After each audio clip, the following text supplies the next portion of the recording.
Nah, bagaimana dengan kiai? Dulu masyarakat Jawa sesuatu yang hebat, sampai gending, sampai tombak, sampai keris dipanggil dengan kiai. Bahkan mohon maaf beribu maaf, sampai kerbau berwarna putih pun dipanggil kiai. Makanya kalau ada kiai tidak bisa baca kitab, itu kiai selamat. Ternyata ta'muruna bil ma'ruf dilakukan oleh seorang dokter jauh lebih bermakna daripada khutbah ceramah seorang Ustadz Abdul Somad. Itu saya rasakan sendiri ketika masuk ke pedalaman. Sampai di suku terasing, sudah melewati batas-batas. Dari mana kita tahu sudah lewat batas? Ketika kita buka HP, no signal. Sampai di dalam, di sini saya disambut, dibuka kaca, semua memanggil Ustaz Abdul Somad. Kemarin Kiai jalan dengan saya, Kiai tanya ke santri, kenal dengan ini? Kenal. Siapa? Ustaz Abdul Somad. Di pedalaman saya masuk, satu pun gak ada yang kenal. Gimana mau kenal? Mereka tidak tahu itu yang namanya YouTube dan spiral. Mereka tidak tahu. Mohon maaf Kiai, ini saya pakai mufradat, talib tilmis memakai sekali-sekali.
Assalamualaikum warahmatullahi wabarakatuh. Tentu saja saya tidak perlu membuka-buka lagi, tidak perlu mengomentari atau macam-macam. Saya secara pribadi dan sebagai pimpinan pondok serta mewakili yang ada ini semuanya, benar-benar mengharapkan sesuatu untuk menghadapi hidup dan kehidupan ini sesuai dengan yang antum ijtihadi, yang insya Allah akan menjadi pedoman kami, pedoman masyarakat ini dalam mengarungi gelombang hidup yang dan warna-warninya. Perlu kami sampaikan Ustadz, ini panitianya ini tampaknya semangat sekali, sampai penuhnya seperti begini, maunya itu malam. Wah, enggak enak kalau malam, biar pagi saja. Ini karena wasubhi idza tanaffas. Nah, jadi sedang bernapas-napasnya itu bukan wal asri. Kalau asar nanti sudah cepat maghrib. Kalau pagi masih bisa bernafas.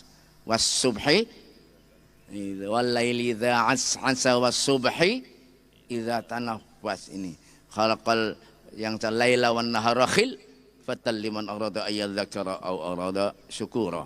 Maka saya tidak perlu menerangkan tentang pondok, karena beliau ini saya kira sudah melihat, membaca dan sebagainya, tinggal dengan mata kepala yang beneran baru kali ini.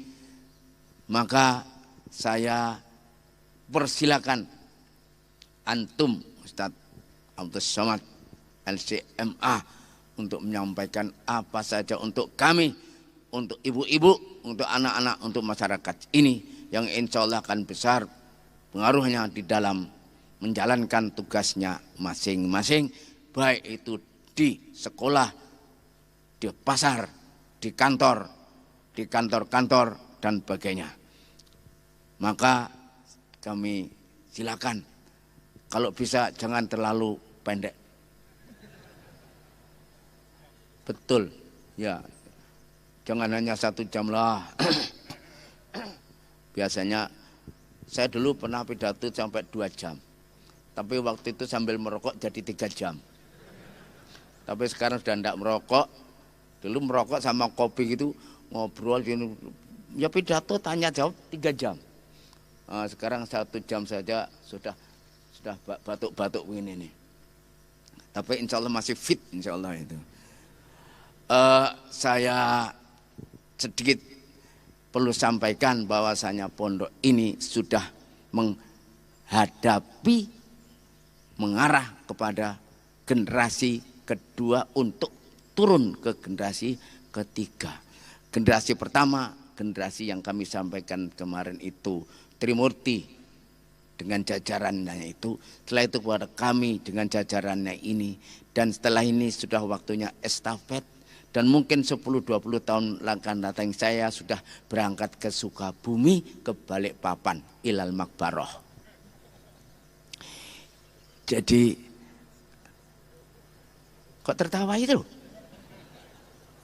Maka saya bergembira sekali Al-Ustadz menyempatkan kemari, dan itu insya Allah membesarkan hati anak-anak kita.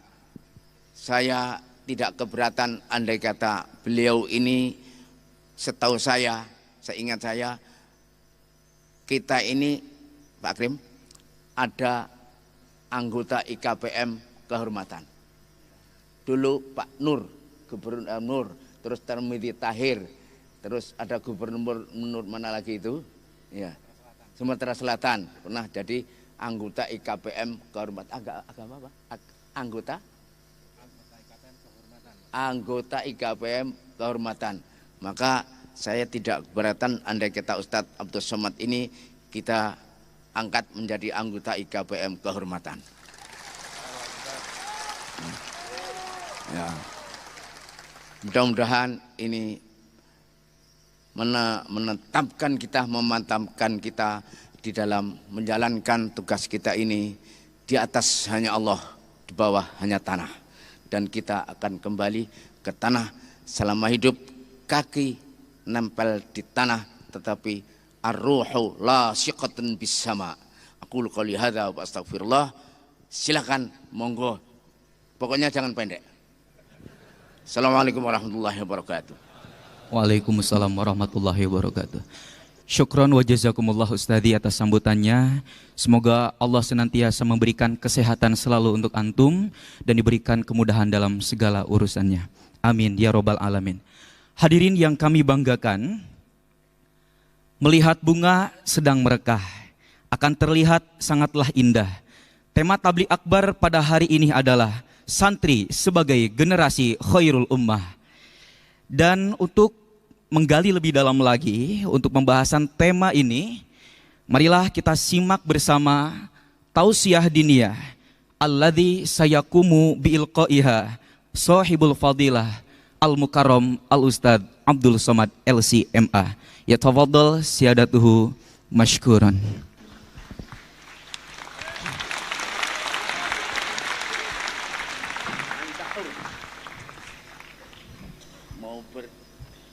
Mau berdiri, mau duduk, tapi kelihatan semuanya kok ya? Ada itu layar?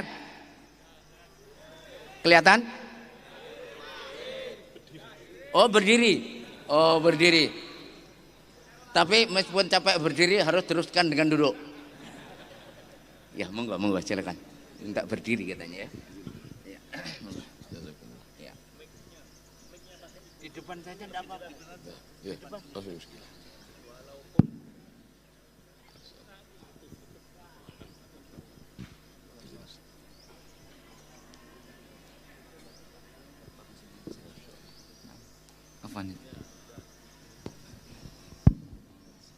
Bismillahirrahmanirrahim. Assalamualaikum warahmatullahi wabarakatuh.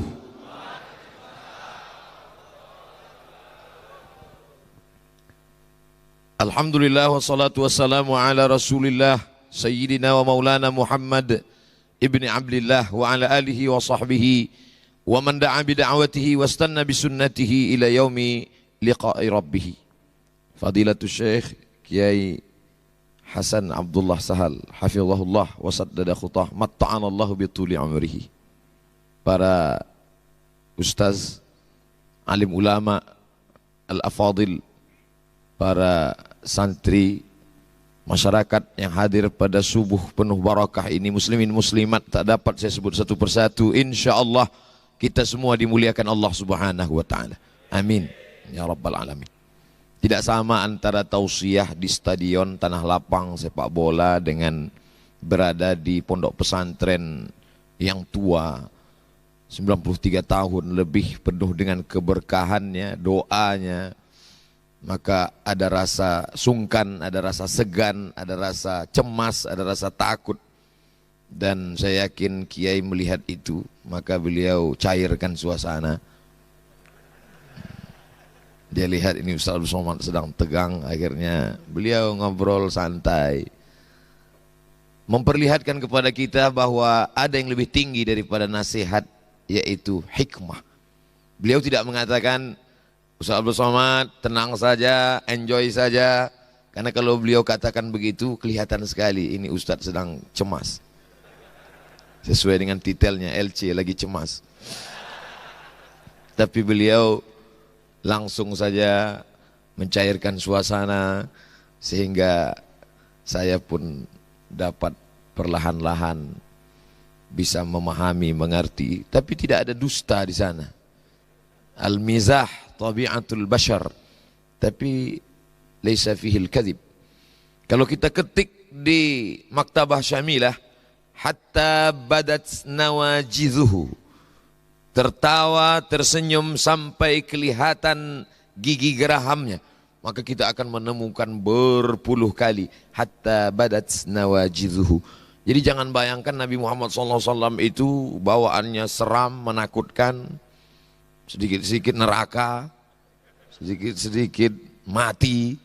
Tidak, tapi Nabi juga berkata la yadkhulul jannata ajuzun, tidak masuk surga orang tua. Menangis orang tua itu, kata Nabi, bukan orang tua yang tidak masuk surga. Hanya saja nanti ketika sampai di surga itu semuanya mudah kembali. Dan kata-kata yang dipilih, hikmah, bahkan nama artis yang dipilih pun Afgan. Itu bukan sembarangan, bukan asal sebut saja. Beberapa tahun yang lalu saya diundang menyampaikan tausiah dalam sebuah program, nama programnya Dokter Yatim.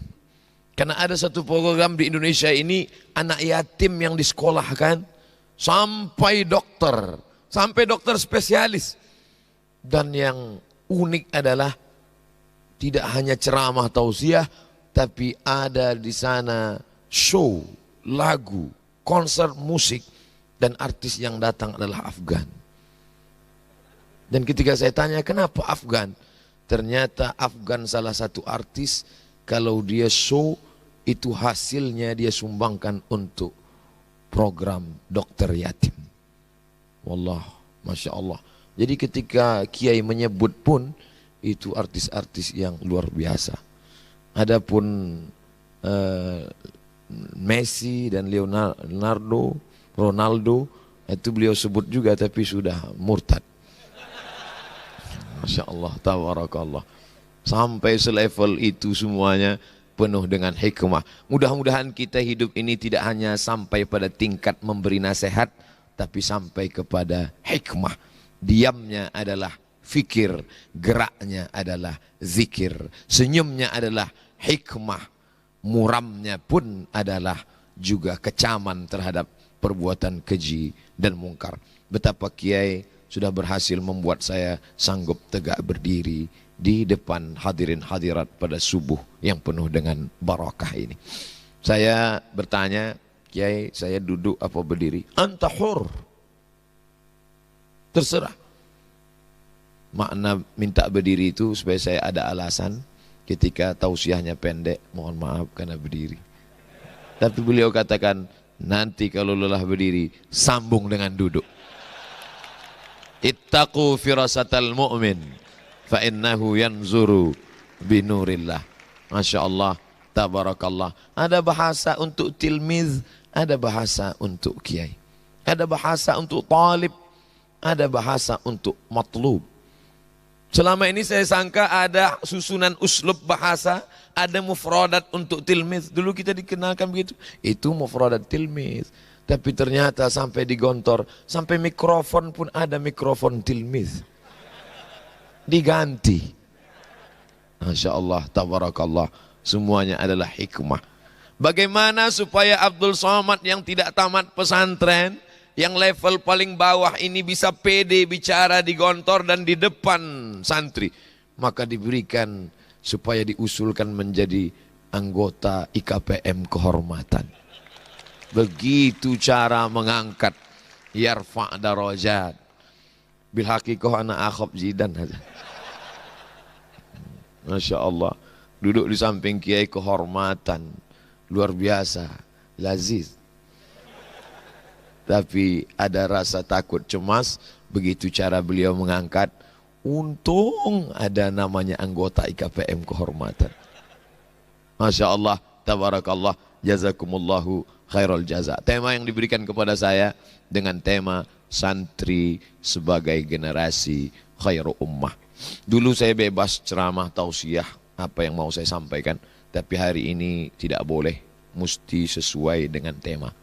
Keluar dari tema akan ada pemeriksaan. Masya Allah, tabarakallah. Santri, kalau ada orang mengatakan santri ini hanya ada di Indonesia, mungkin namanya iya, tapi substansi maknanya, maka sesungguhnya sahabat itu pun mungkin juga dapat dikatakan santri. Karena rukun pesantren ada pada Nabi Muhammad dan para sahabat.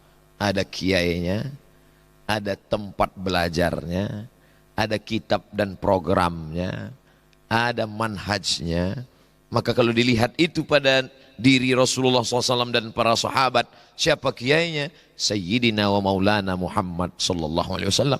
Siapa santrinya? Al-muhajiruna wal ansar walladzina taba'uhum bi ihsan. Ulaika, mereka itu radhiyallahu anhum wa radu an.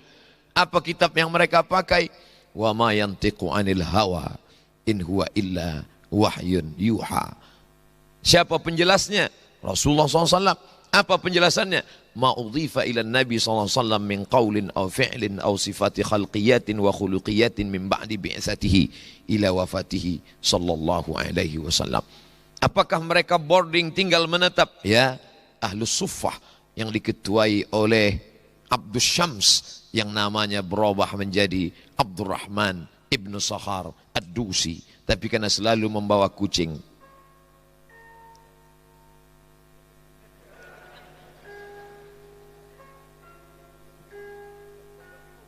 Masya Allah, oh pondokku, mengingatkan kita tentang lagu oh pondokku. Tidak hanya ingat lagunya, tapi ingat juga mudabir-mudabir yang dulu. Masya Allah, tabarakallah. Ada suara yang bisa mengingatkan, ada harum-haruman yang bisa mengenang masa lalu. Kalau itu kita cium, kita akan mengenang. Tapi ada nyanyian, lantunan yang mengingatkan tentang perjuangan, dan bunyi ini mengingatkan kita sudah masuk pukul 5.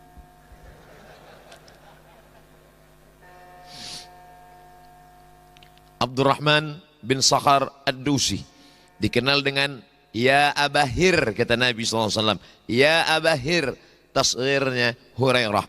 Maka dikenallah dia dengan Abu Hurairah radhiyallahu an. Satu di antara 7 sahabat yang paling banyak meriwayatkan hadis-hadis sunnah Rasulullah SAW. Jadi posisi kedudukan mereka itu substansinya adalah mereka santri menurut bahasa kita. Dan beliau adalah kiai. Kemarin beberapa hari yang lalu saya ditanya oleh salah seorang kawan, Ustaz Somad, apa beda ustaz dengan kiai? Saya katakan ustaz itu sepengetahuan saya dari bahasa Turki, maksudnya adalah guru besar. Makanya di Al-Azhar disebut ketika dulu kami belajar Al-Ustaz Ad-Doktor Ahmad Umar Hashim, Rais Jamiatil Azhar Syarif. Al-Ustaz guru besar. Sampai ke tempat kita guru ngaji pun ustaz juga. Jadi betapa kita ini masyarakat yang egaliter. Sesuatu yang tinggi diturunkan ke bawah. Orang Mesir juga begitu. Dulu panggilan Basha itu amat sangat tinggi. Ali Basha. Tapi begitu sekarang sampai supir angkot pun dipanggil. Ya Allah ya Basha, ya Basha. Artinya apa? Panggilan yang begitu tinggi. Dan kabarnya ada kawan saya dulu sekolah di Saudi Arabia. Katanya di sana semua dipanggil Syekh. Katanya. Ya Allah ya Syekh. Kata beliau, wallahu a'lam, tapi saya yakin periwayatnya thiqah, adil dan dhabit. Suatu ketika Syekh Utsaimin sedang datang berjalan. Ada seekor anjing di Riyadh. Apa kata kawannya itu? Kata dia, ya Allah ya Syekh, roh ya Syekh, Syekh yimshi. Artinya sampai semua pun dipanggil Syekh juga. Betapa penggunaan kata tidak hanya dimiliki oleh sesuatu yang tinggi, bagaimana itu direndahkan, diturunkan ke bawah, membumikan istilah-istilah. Nah, bagaimana dengan kiai? Dulu masyarakat Jawa sesuatu yang hebat sampai gending, sampai tombak, sampai keris dipanggil dengan kiai. Bahkan mohon maaf beribu maaf, sampai kerbau berwarna putih pun dipanggil kiai. Makanya kalau ada kiai tidak bisa baca kitab, itu kiai selamat. Tapi begitu Islam datang, nama ini dirubah. Kenapa? Ada perubahan substansi makna, membaca kitab lengkap dengan akhlaknya, lengkap dengan canda tawa yang jauh daripada dusta, kehormatan dan kemuliaan. Maka apa maknanya? Di sana ada santri, di sana ada kiai, di sana ada ulama, di sana ada alim, dan di sana ada muta'allim. Maka unsur itu ada pada sahabat, pada Rasulullah sallallahu alaihi wasallam. Khairu ummah. Suatu ketika duduklah Mu'adz bin Jabal bersama dengan Hudzaifah ibnul Yaman, bersama mereka Ubay ibnu Ka'ab radhiyallahu anhum ajma'in. Datanglah orang Yahudi berkata, apa kata orang Yahudi? Nahnu khairum minkum wa dinuna khairum mimma tad'unana ilaih. Kami, kata orang Yahudi, lebih baik daripada kalian, dan agama kami lebih baik daripada agama kalian. Maka Allah Subhanahu wa taala menurunkan ayat kuntum khairu ummah ukhrijat linnas. Kamu adalah umat yang terbaik, membatalkan itu semua. Sampai-sampai ketika datang Sayyidina Umar ibn Khattab radhiyallahu an membawa lembaran-lembaran Taurat, Nabi bertanya, "Ma hadza ya Umar?" Apa yang kamu bawa ini wahai Umar? Lalu kemudian Umar menyebutkan, ini lembaran Taurat. Nabi mengambil dan menyobeknya. Apa kata Sayyidina Umar? "Lau kana Musa hayyan ma wasa'ahu illa ayyattabi'ani." Seandainya Musa hidup, dia pasti ingin menjadi umat Muhammad sallallahu alaihi wasallam. Dan suatu ketika pernah Nabi berkata, ada dulu mereka beribadah selama 80 hari, 80 malam, 80 tahun lamanya ibadah mereka. Malamnya mereka qiyamul lail, dan pagi sampai petang mereka berjihad fisabilillah. La ya'sunallaha tarfata ainin, tak pernah mendustai, melakukan perbuatan maksiat kepada Allah tarfata ainin, walaupun sekedip mata. Malamnya qiyamul lail, siangnya jihad fisabilillah. La ya'sunallaha tarfata ainin. Mendengar cerita itu para sahabat menunduk bersedih, karena umur yang paling pendek adalah umur kita, sedangkan usia pendek jasad tubuh fisik adalah umat Muhammad SAW. Tapi ketika bersedih umat Muhammad, langsung Allah membahagiakan mereka. Apa kata Allah Subhanahu wa taala? Inna anzalnahu fi lailatul qadr wa ma adraka ma lailatul qadr. Lailatul qadri khairum min alfi syahr. Apa maknanya? Kita boleh umat paling pendek usianya, kita boleh umat paling kecil tubuhnya, tapi amal kita lebih daripada amal mereka. Maka jangan pernah berkecil hati menjadi umat Muhammad sallallahu alaihi wasallam. Dulu saya termasuk yang minder, bukan hanya berkecil hati tapi berkecil tubuh. Tapi pagi ini saya dibahagiakan. Kurus berarti awet. Masya Allah. Hari ini kalau ada yang mengejek-ejek saya, insya Allah video itu saya akan potong, saya akan share. Terus terang Kiai, ada juga orang yang mendefinisikan bahwa yang berwibawa itu adalah yang tegap dan gagah perkasa. Tapi hari ini saya merasa perkasa. Bahkan ada dokter yang menyarankan saya supaya minum susu SKM 3 kali sehari. Susu kental manis. Ustadz Somad ini nampaknya menyedihkan, kata dia, memprihatinkan. Coba Ustadz minum pagi sekali, siang sekali, sore sekali. Andailah saya ke Gontor lebih dulu daripada ketemu dokter itu, tentu saya dapat menjawab. Lebih baik kurus tapi awet. Tapi saya datang belakangan. Akhirnya saya ikuti saran itu Kiai. Saya minum 3 kali sehari. Sebulan saya minum. Setelah ditimbang tak ada perubahan. Saya telepon lagi, Pak Dokter gimana ini? Tidak ada perubahan. Akhirnya kata dokter itu, Ustadz terima saja, ini sudah takdir dari Allah Subhanahu wa ta'ala. Betapa fisik bukan lagi menjadi acuan. Datanglah Sayyidina wa Maulana Muhammad sallallahu alaihi wasallam. Innallaha la yanzuru ila ajsamikum. Allah tidak melihat bentuk tubuh kamu, wala ila suwarikum. Allah tidak melihat rupa wajah kamu, walakin yanzuru ila qulubikum. Yang dilihat Allah adalah hati kamu, wa a'malikum, amal etos kerja kamu. Ini yang diajarkan kita. Itu hadis kelas 1 tajribi. Masih ingat hafalan dulu. Apa maknanya? Bahwa jangan berkecil hati dengan fisik, karena ada yang lebih hebat dan mulia. Allah memuji kita.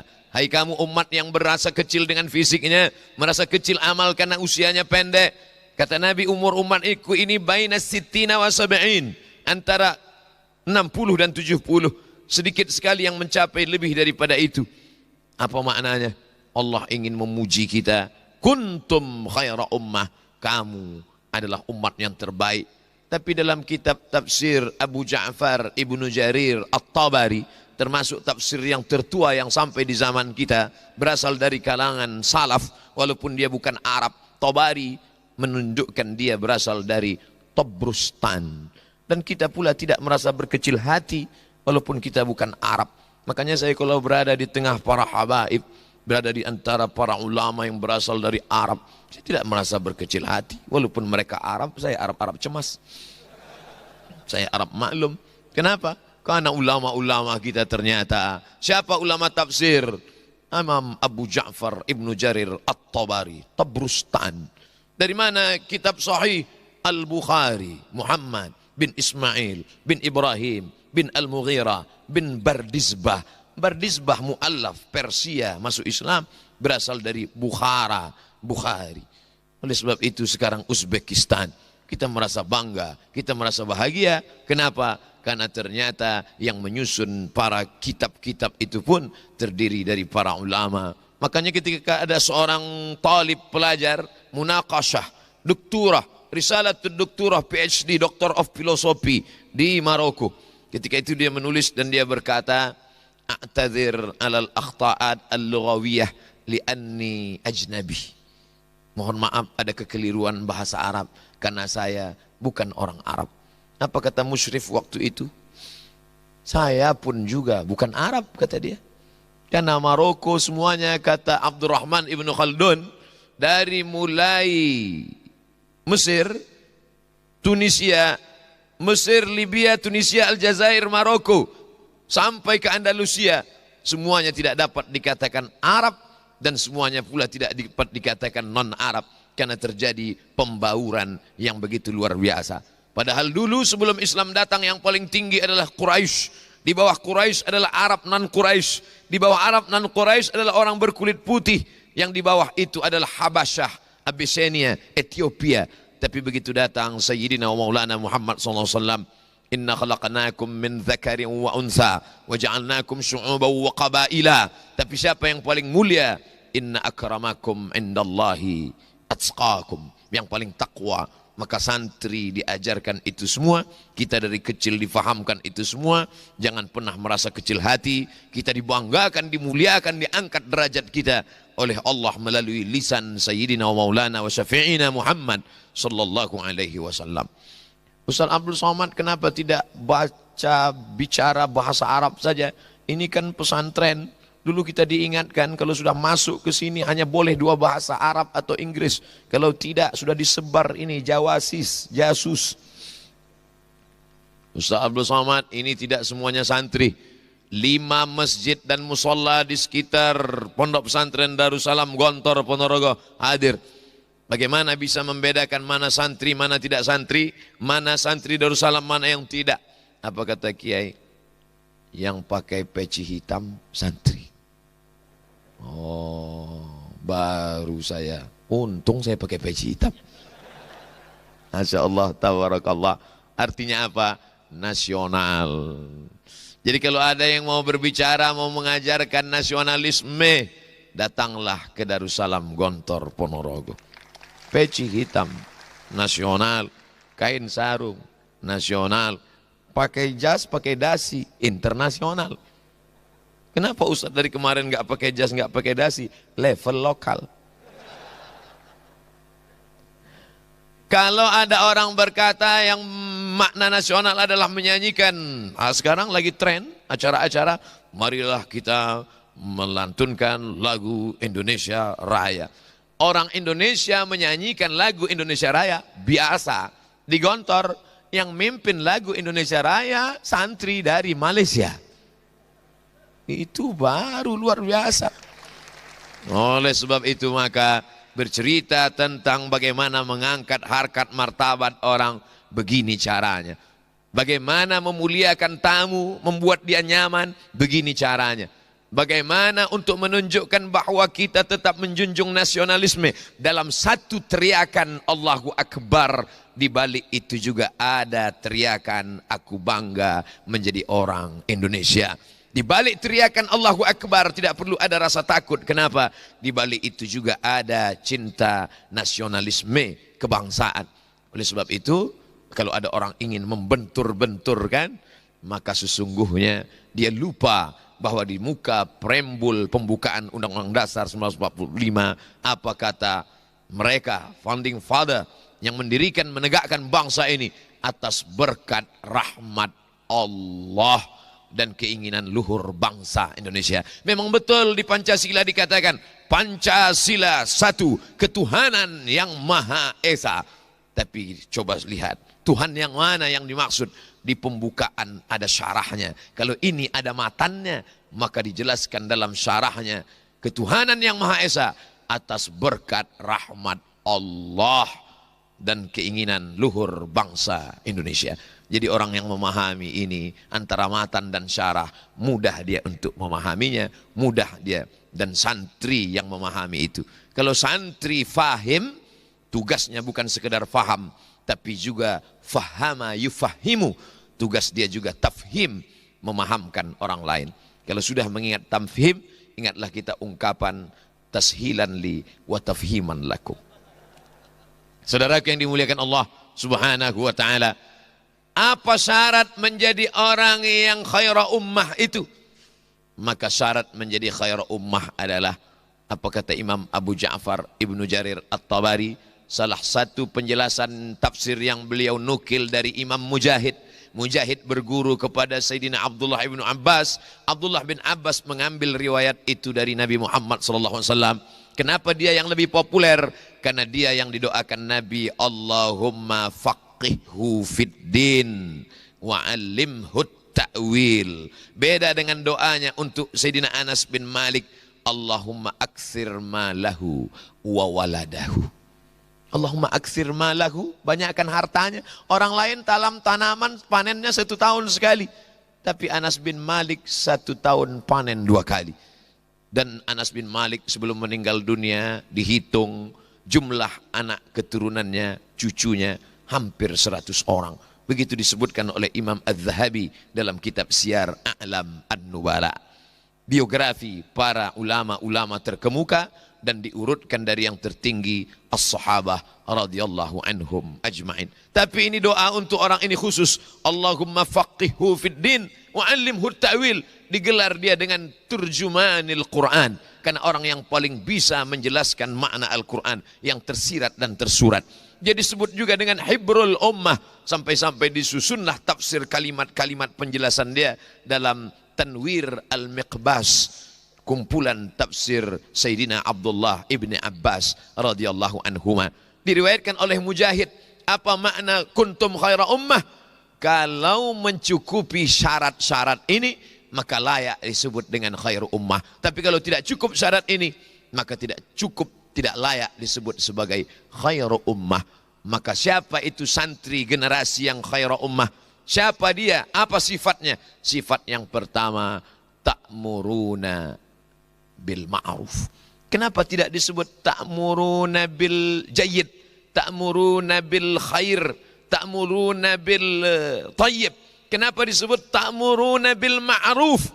Ternyata makna al-ma'ruf adalah al-imanu billahi wa bi Muhammadin sallallahu alaihi wasallam wal amalu bi syara'ihi. Sekarang kita sedang dikaburkan. Kamu cukup menjadi orang baik tanpa perlu ditanya akidahnya. Cukup menjadi orang baik tanpa ditanya apa keyakinannya. Karena semua agama adalah benar. Maka dalam Islam yang pertama dinilai dari seseorang adalah man rabbuka, man nabiyuka, ma kitabuka, man imamuka. Pokok pangkal yang pertama dalam Islam, bukan orang itu baik karena berapa banyak kebaikan. Wa qadimna ila ma amilu min amalin. Ketika amal-amal mereka itu kami datangkan, kami perlihatkan di depan mata mereka, lalu kemudian kami jadikan amalnya itu habaan mansura, seperti debu yang ditiup angin, seperti asap yang berhembus, hilang, tak bermakna sama sekali. Maka mengapa dipilih Allah? Pilihan kata yang dipilih Allah Subhanahu wa taala penuh dengan hikmah. Kenapa Allah memilih syarat khaira ummah adalah ta'muruna bil ma'ruf, al-imanu billah wa bi Muhammadin sallallahu alaihi wasallam wal amalu bi syara'ihi. Sekarang ada usaha-usaha untuk mengaburkan akidah anak bangsa bahwa semua orang baik, bahwa semua orang benar, yang penting dia punya etos kerja, yang penting dia on time, yang penting dia disiplin. Dalam Islam kebaikan hanya diukur dengan akidah.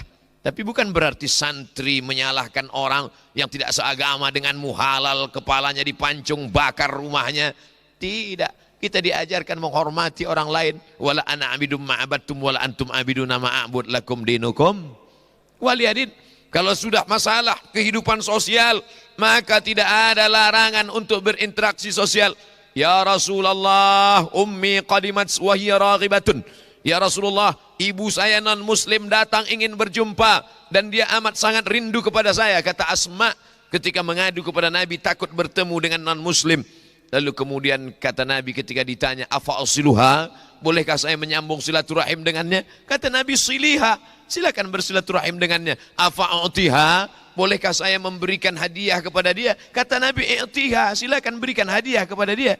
Diajarkan kepada kami, kepada kita santri, santriwan, santriwati dari kecil berinteraksi sosial dengan non muslim. Tapi kalau sudah bicara tentang keyakinan akidah, maka tidak ada tawar menawar. Inilah yang membuat sulit mereka untuk mengaburkan akidah umat Islam. Kemanapun dia belajar, santri tetap ta'muruna bil ma'ruf, bukan ta'muruna bil jayyid, bukan ta'muruna bil khair, bukan ta'muruna bil tayyib, tapi ta'muruna bil ma'ruf, mengajak orang, mengeluarkan orang dari jalan syaitan kepada jalan Tuhan, dari jalan mungkar kepada jalan ma'ruf, dari jalan maksiat kepada jalan taat. Ini tanggung jawab santri bersama. Kemarin saya baru saja pulang dari Muaro Jambi. Dari Muaro Jambi naik pesawat Muaro Bungo ke Jambi. Dari Jambi ke Jakarta. 2 kali nyambung pesawat. Dari Jakarta ke Jambi, dari Jambi ke Muaro Bungo. Sampai di Muaro Bungo bertemu dengan sesosok seorang anak muda.